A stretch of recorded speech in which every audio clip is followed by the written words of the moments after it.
thank you very much. We very much appreciate the attention.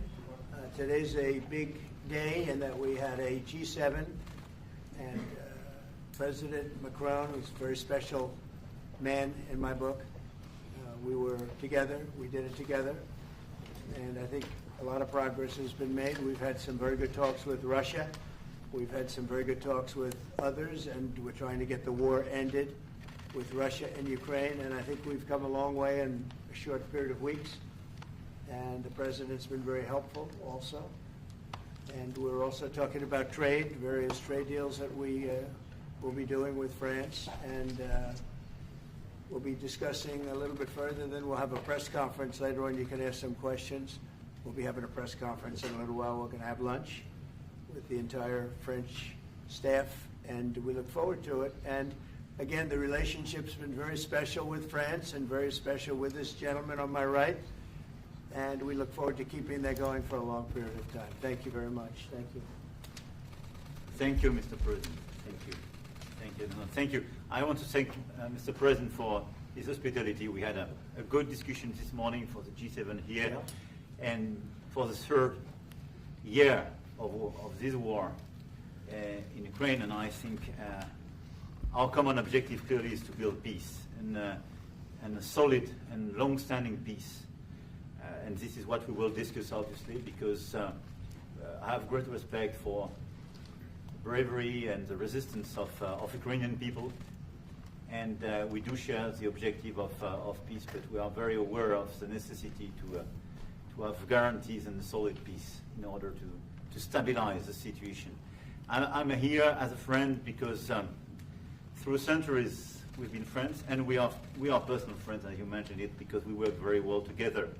And I think the US and France always stand on the same side, the right side, I would say, of history. Mm-hmm. And this is exactly what is at stake today. And this is a very important moment for Europe as well. And I'm here as well after discussions with all my colleagues to say that Europe is willing to step up, to be a stronger partner, to do more in defense and security for its continent, and as well to be a reliable partner and to be engaged on trade, economy, investment in a lot of topics. So I'm very excited by the discussion we will have, and obviously we will follow up. And I want to thank you again, Mr. President, for your presence for Notre-Dame de Paris. It meant a lot for French people, and I want to thank you for that. That's the cathedral, and they've done a fantastic job. The President's done a great job in bringing it back. That was a terrible thing, like, 5 years ago? Yeah. Watching that burn was a very horrible sight, and you've done a fantastic job in bringing it back, so I congratulate you. Thank you for being here. Thank you very much. Anybody want to ask a question or two? Is that a foolish question? Thank you, Mr. President. Ukrainians on the critical minerals deal. It looks like we're getting very close. The deal's being worked on, and we're, I think, getting very close to getting an agreement where we get our money back over a period of time. But it also gives us something where I think it's very beneficial to their economy, to them as a country. But, you know, we're in for $350 billion. How we got there, I don't know, but that's a lot of money, a lot of money invested, and we had nothing to show for it. And it was the Biden administration's fault. The Europeans are in for about $100 billion, and they do it as in the form of a loan. And the Europeans have been great on this issue. They understood it wasn't fair, and we were able to work something out. But with the Ukrainians, I think I can say that we're very close. Scott's around here someplace, and I think we can say that we're very, hi Scott, I think we're very close. Do you have something to say about that, Scott? We are very close. Good. 1 yard line. All right, good. Mr. President. Mr. President. What? Would a minerals deal include a security guarantee for Ukraine? Well, it'll be, Europe is going to make sure that nothing happens. I don't think it's going to be much of a problem. I think once we settle, there's going to be no more war in Ukraine, and you're not going to have it's not going to be a very big problem. That's going to be the least of it. Mr. President, we're hearing from some Greek media reporting that the U.S. has agreed to shut down a military base in Greece that's been a logistical hub for NATO. That who shut down? That the U.S. has agreed to shut it down at the request of Turkey and Russia. Is that at all true? Marco, do you have anything to say about that? Please. Sir, that's a no. That's a no. Mr. President, Mr. Is it a President. no? You said? It's a no, sir. It's not a correct story. Thank you. Mr. President, how do you react to people in Europe who say that you are abandoning Ukraine and that you are going to sacrifice the security of Ukraine by making a deal with Vladimir Putin? You know, we're helping Ukraine like nobody's ever helped Ukraine before. And I can say this, if I didn't become president, Ukraine would right now still be at a level where there would be no even thinking about a peace. And it was, it's a sad thing that this happened. This would have never happened, this war, if I were president. Zero chance. And it has happened. So my function is to get you out of the war, get them out of the war, let them live. It's a bloody war, it's a horrible war. Thousands of people are being killed a week. And I would say Russia, maybe 700,000 people. I think Ukraine probably a similar number. And that's not talking about the towns and the cities that have been blown up. That's talking about soldiers. This has been a horrible, bloody mess. And we're going to get it solved. We got to get it solved. And you know, we're not talking about America's soldiers, soldiers from this country. We're talking about Russia and Ukraine. But on a humanitarian basis, we have to get this very, very bloody, savage problem solved. And I will say this also, it could lead to World War III if it's not solved. You know, there'll be a point at which it's not going to stop at those two countries. Already there's such involvement from other countries. And it could really lead to a very big war, World War III, and we're not going to let that happen either. Would you support the idea to send European troops in Ukraine to back the ceasefire? European troops may go into Ukraine as peacemakers. So when the agreement is done, they can watch that everything's followed properly. I don't think that's going to be a problem. And a lot of the European countries, I think, I don't want to speak for France, but I know that the president's talked about doing that also. I think that'll be a very good day when we can go in as peacekeepers as opposed to what's going on right now with everybody being killed. Will they have U.S. backing, those troops going into Ukraine? Will they have U.S. backing from U.S. troops? Well, we're going to have a backing of some kind, and obviously the European countries are going to be involved, and I don't think you're going to need much backing. I think that's not going to be a problem. Once an agreement is signed, Russia's going to get back to its business, and Ukraine and Europe are going to get back to their business. I don't think it's going to be a problem. Mr. President, you talk about will you Doge? meet with President Zelensky soon?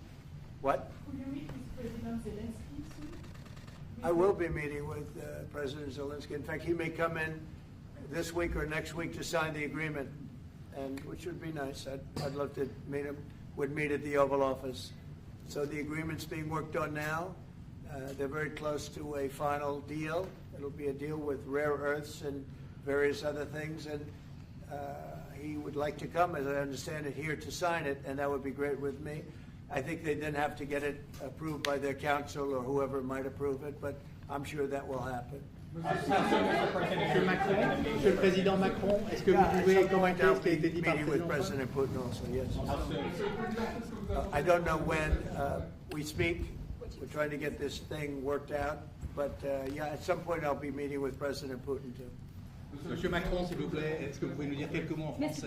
Mr. I President, can say a few words in French. Yes. No, le président l'a dit, je pense que c'est un moment important.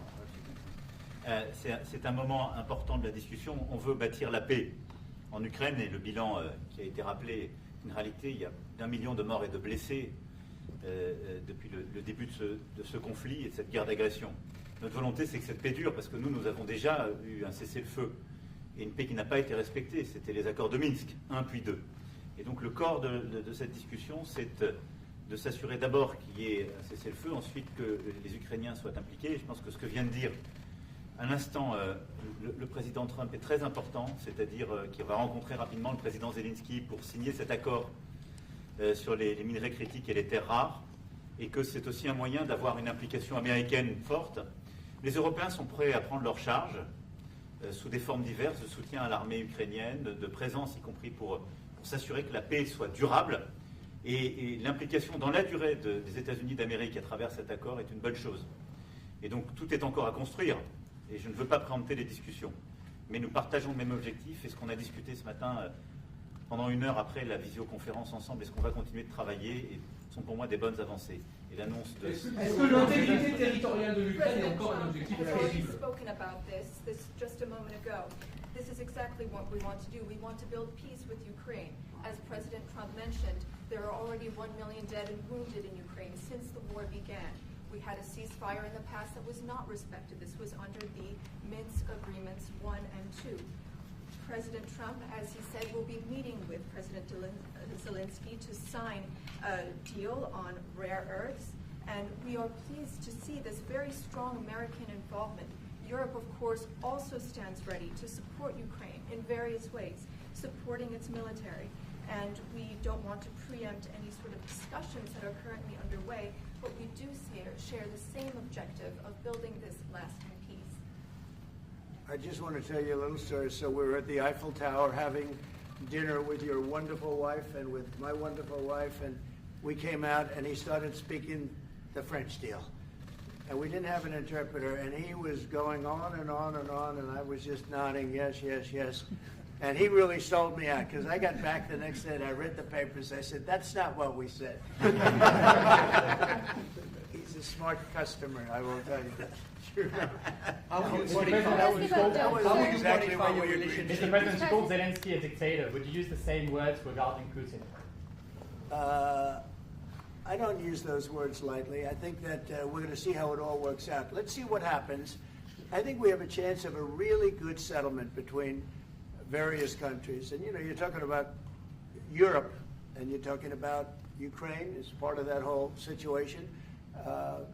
The other side has a lot of support also. So let's see how it all works out. It might work out. Look, you can never make up lives. The one thing you can make up the money, but you can't make up the lives. A lot of lives lost. I think probably a lot more lives than people are talking about. It's been a rough war, but I think we're close to getting it solved. Go Question ahead. about Doge, sir. Do you think that Doge could benefit from more streamlined communications? There was that email telling employees to give 5 things that they've done last week. Agency heads then told people to ignore it, but You're Elon talking Musk... about the last email that was Yeah. sent, where he wanted to know what you did this week. You know why he wanted that, by the way? I thought it was great. Because we have people that don't show up to work and nobody even knows if they work for the government. So by asking the question, tell us what you did this week, what he's doing is saying, are you actually working? And then if you don't answer, like you're sort of semi-fired or you're fired, because a lot of people are not answering because they don't even exist. They're trying to find, that's how badly various parts of our government were run by, and especially by this last group. So what they're doing is they're trying to find out who's working for the government. Are we paying other people that aren't working? And, you know, where's all that? Where's the money going? We have found hundreds of billions of dollars of fraud so far, and we've just started. We're actually going to Fort Knox to see if the gold is there, because maybe somebody stole the gold. Tons of gold. Some of the agencies... So I think it was actually, there was a lot of genius in sending it. We're trying to find out if people are working. And so we're sending a letter to people, please tell us what you did last week. If people don't respond, it's very possible that there is no such person or they're not working. Some of the agency heads instructed their employees not to respond because they were waiting on further guidance, but Elon Musk's tweet said a failure to respond would be taken as a resignation. So there's been a disconnect in communications. Yeah. Are you concerned at all about that? No. That was done in a friendly manner. Only things such as perhaps Marco at State Department, where they have very confidential things, or the FBI, where they're working on confidential things. And they don't mean that in any way combatively with Elon. They're just saying there are some people that you don't want to really have them tell you what they're working on last week. But other than that, I think everyone thought it was a pretty ingenious idea. We have to find out where these people are. Who are they? And we said, if you don't respond, we assume you're not around. And that holds, that stands. And you're not getting paid anymore, too. So, you know, we're doing a real job. And we just had a poll come out, I guess the Harvard poll, saying that it's massively popular what we're doing. Mr. President, do you still believe in NATO, in the alliance between Europe and America in NATO? Are you going to go to NATO the is summit in June? very much involved in this. When I first got elected at the very beginning, first term, I got hundreds of billions of dollars put into NATO. NATO had no money because they hadn't paid for years. And I said, look, if you don't pay, we're not going to be a part of NATO. We're not going to protect. We're not going to do what we're supposed to do. And we took in hundreds of billions of dollars into NATO. No, NATO is a good thing if it's done properly and if it's used properly. Mr. President, in these days you speak a lot about tariffs in Canada, in Mexico, and in Europe. I want to know what is your idea about Italy, if you want to make the same thing. What? Can you talk up a little louder? In these days. No, louder. Can you talk a little louder? You have a beautiful voice, but you're not. In these days you speak. Where are you from? Italy. From Italy. Oh, I love Italy. Go ahead. I want to know if you have the same idea with Italy about tariffs. Well, look, I love Italy, and Italy is a very important nation. We have a wonderful woman as your leader, and she was on the conversation today, one that we had, the G7. And no, I think Italy is doing very well. I think Italy's got very strong leadership with Georgia. Monsieur le Président, qu'est-ce que vous répondez au président Trump qui a dit que les Français et les Britanniques n'avaient pas... Any other questions over here? Yes, ma'am. Can you clarify what you meant in your truth today on the major economic development transactions between the U.S. and Russia? More With respect to what, Russia? in solving a peace deal, you said there will be major economic development transactions which will take place between the United States and Russia. Yeah, we're trying to do some economic development deals. They have a lot of things that we want, and we'll see. I mean, I don't know if that will come to fruition, but we'd love to be able to do that if we could. You know, they have massive rare earth. It's a very large, it's actually the largest in terms of land. It's by far the largest country. And they have very valuable things that we could use, and we have things that they could use, and it would be very good if we could do that. I think it would be a very good thing for world peace and lasting peace. Well, I mean, our first, by far, our first thing that we want to do, the first element of the overall transaction is ending the war. But if, just as we're doing with Ukraine, if we could do some economic development in terms of Russia and getting things that we want, something like that would be possible, yes. Can you explain the rationale, sir, in the U.S.? Yes, go ahead, please. Can you explain the rationale in having the U.S. vote against the UN resolutions that Ukraine proposed and also the U.S. proposed? I would rather not explain it now, but it's sort of self-evident, I think. Mr. President, first talked about increasing the tariffs on products from the European Union. Is that still something you want to do today? Well, it's not increasing, it's reciprocal. So whatever they charge us, we're charging them. So it's not a question of increasing. If they charge us 20%, we charge them 20%. If they charge us 30 or 40%, then we do that too. So that would be on European Union, but that really would be with respect to everybody. It's reciprocity. So reciprocal. Whatever they charge us, we charge them. Nobody has a problem. Even you, I see you don't have a problem anymore, right? Mr. President, are you thinking of going to Moscow soon, maybe in May for the 9th of May for the anniversary? I mean, not soon, but I would be certainly, if this all gets settled out, which I think it will, sure, I would go there. On the 9th of and May? you'd come here too. On the 9th of May on the Red Square? I don't know the 9th of May, no, I don't. I think that's pretty soon. But no, at the appropriate time, I would go to Moscow. Monsieur le Président, est-ce que l'envoi de troupes françaises ou européennes est envisagé en Ukraine? How soon? Within weeks. Yeah. I'd like to fight for right? Ukraine. Don't you think so? I'd like to have you. I think we could end it within weeks if we're smart. If we're not smart, it'll keep going, and we'll keep losing young, beautiful people that shouldn't be dying. And we don't want that. And remember what I said, this could escalate into a third world war.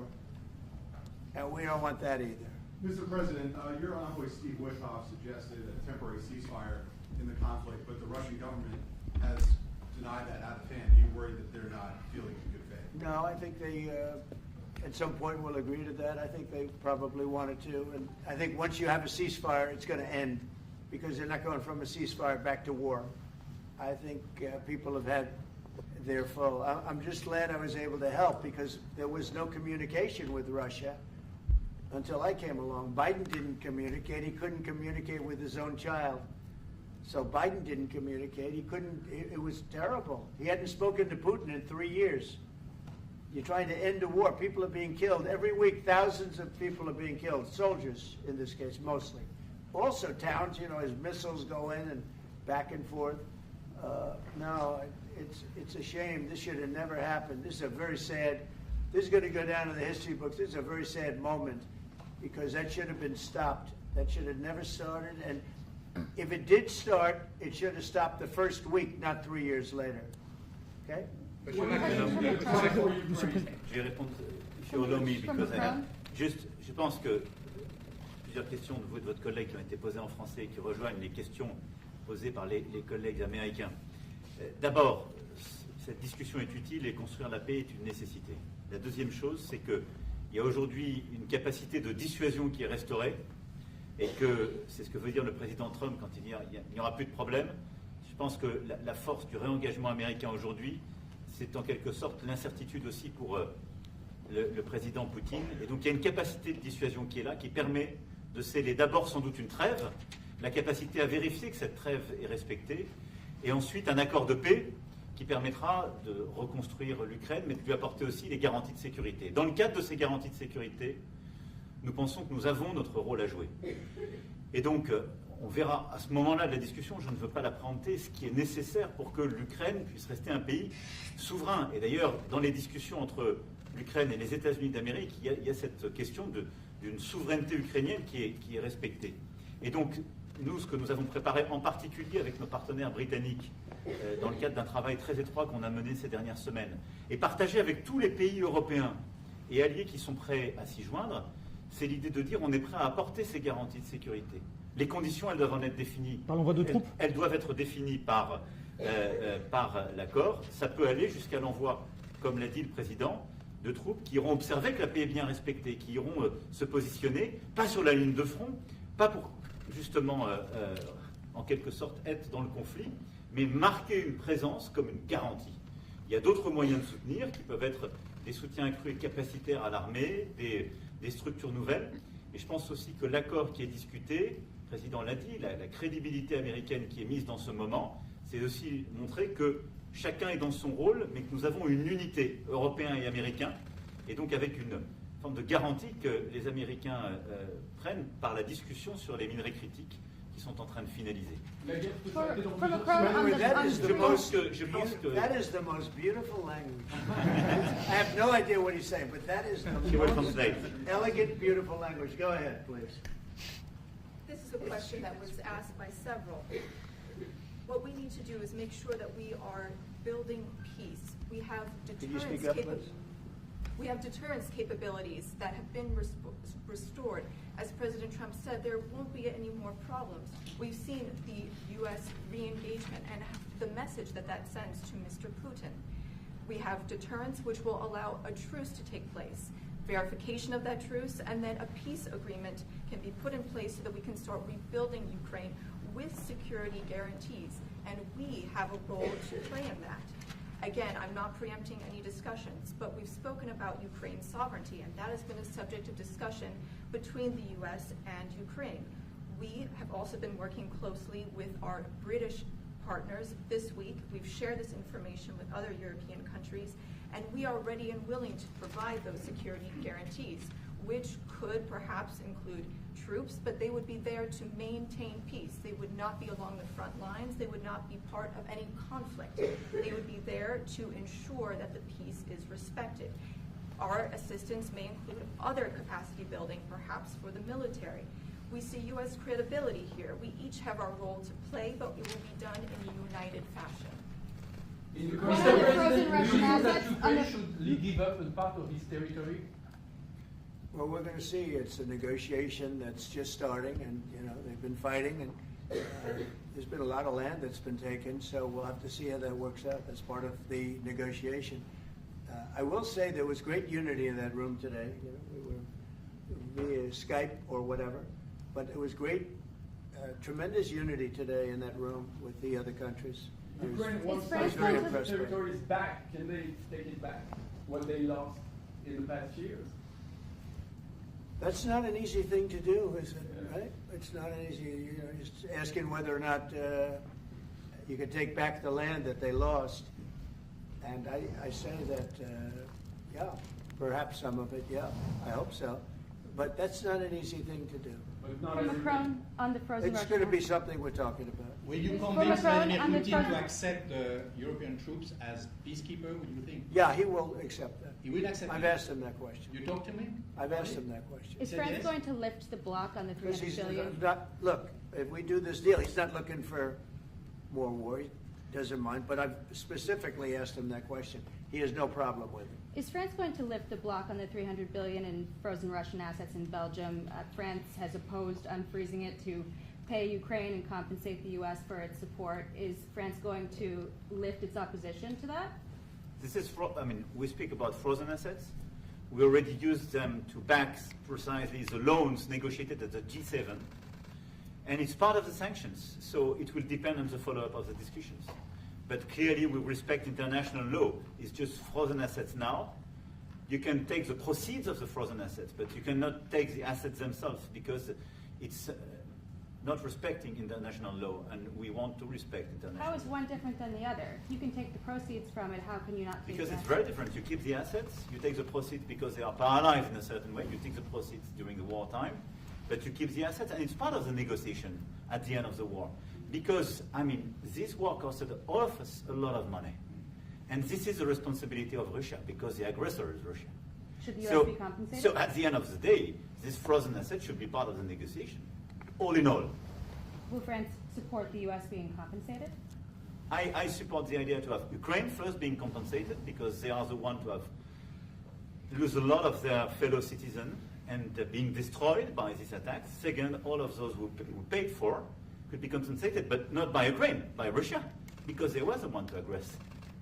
Again, just so you understand, Europe is loaning the money to Ukraine. They get their money back. No, in fact, to be frank, we paid. We paid 60% of the total efforts, and it was through, like the US, loans, guarantee, grants, and we provided real money, to be clear. Yeah. We have 230 billion frozen assets in Europe, Russian assets, but this is not as a collateral of a loan, because this is not our belonging. So they are frozen. If at the end of the day, in the negotiation we will have with Russia, they're ready to give it to us, super. It will be loan at the end of the day, and Russia will have paid for that. If you This is my believe wish. that, it's okay with me. Mr. President. But they get their mony back, and we don't, and now we do. But, you know, that's We will only fight fair. both. Mr. President, do you think Russia should be the one that pays everybody back? Are they the aggressors? Well, we're negotiating everything, and everything's on the table, and we'll see if we can get some land back, and we'll see about a lot of different things. And we're going to be making a little speech and say a few words in a little while. We're going to have another meeting, a luncheon meeting, and we'll see you in about 2 hours. Okay? Thank you very much, everybody. Thank you, Fred. Thank you, Fred.